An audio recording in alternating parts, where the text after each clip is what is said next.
Robot சங்கரை இழந்து வாடும் அவரது குடும்பத்தினர் மற்றும் திரையுலகினருக்கு இரங்கல் தெரிவிப்பதாக முதலமைச்சர் பதிவிட்டிருக்கிறார். நகைச்சுவை நடிகர் ரோபோ சங்கர் மறைவுக்கு தமிழிசை சவுந்தரராஜனும் இரங்கல் பதிவு இட்டிருக்கிறார். ரோபோ சங்கரின் மறைவு மிகுந்த வருத்தத்தை அளிக்கிறது என்று அவர் பதிவிட்டிருக்கிறார். கூடுதல் விவரங்களை செய்தியாளர் விஷ்ணுவிடம் கேட்கலாம். விஷ்ணு, கூடுதல் விவரங்கள் என்ன? குறைந்த ரத்த அழுத்தம் காரணமாக மருத்துவமனையில் அனுமதிக்கப்பட்ட நகைச்சுவை நடிகர் ரோபோ சங்கர் தற்பொழுது சிகிச்சை பலனின்றி உயிரிழந்திருக்கிறார்.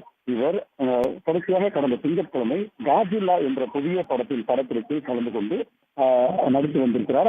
அந்த நேரத்தில் குறைந்த ரத்த அழுத்தம் மற்றும் தீர்க்கத்து குறைபாடு காரணமாக இவர் அங்கு படப்பிடிப்பிலேயே மறைந்திருக்கிறார். இதனையொட்டி சென்னை சாலிகிராமத்தில் இருக்கக்கூடிய சூர்யா மருத்துவமனையில் அவர் அனுமதிக்கப்பட்டு சிகிச்சை என்பது அளிக்கப்பட்டு வந்த நிலையில் மேல் சிகிச்சைக்காக துறைப்பாக்கத்தில் இருக்கக்கூடிய மருத்துவமனையில் அனுமதிக்கப்பட்டு கடந்த 2 நாட்களாக அவருக்கு சிகிச்சை என்பது வழங்கப்பட்டு வந்திருந்தது. இந்த நிலையில் சிகிச்சை பலனின்றி தற்பொழுது அவர் உயிரிழந்திருக்கிறார்.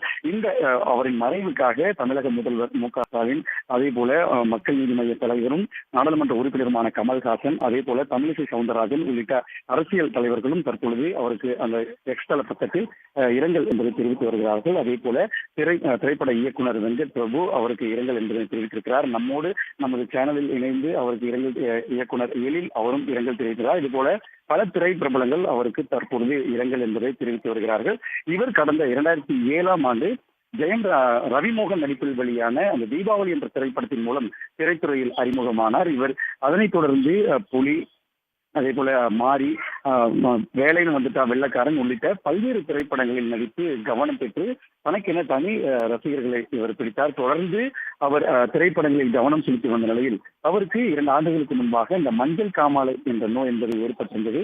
இதில் அந்த நோயால் பாதிக்கப்பட்ட அவர் அந்த மெலிந்த உடல் தோற்றத்துடன் காணப்பட்டு அனைவரையும் சற்று சிந்திக்கும்படி அவருக்கு என்ன ஆனது என்ற ஒரு கேள்விகளையும் எழுப்பியிருந்தார். இந்த நிலையில் மஞ்சள் காமாலையில் இருந்து மீண்டு தொடர்ந்து அவர் படங்களிலும் தனியார் தொலைக்காட்சிகளில் அவர் தொடர்ந்து அந்த நடுவராகவும் பணியாற்றி வந்தார். இந்த நிலையில் மீண்டும் அவருக்கு படப்பிடிப்பில் கலந்து கொண்டு படப்பிடிப்பில் நடித்துக் கொண்டிருந்த பொழுது அவருக்கு இந்த குறைந்த ரத்த அழுத்தம் காரணமாக உடனடியாக மருத்துவமனை அனுமதித்து தற்பொழுது சிகிச்சை பலனின்றி அவர் இறந்திருக்கிறார். இவரது உடல் தற்பொழுது அவரது வலசரவாகத்தில் இருக்கக்கூடிய அவரது இல்லத்திற்கு எடுத்துச் செல்லப்பட இருக்கிறது.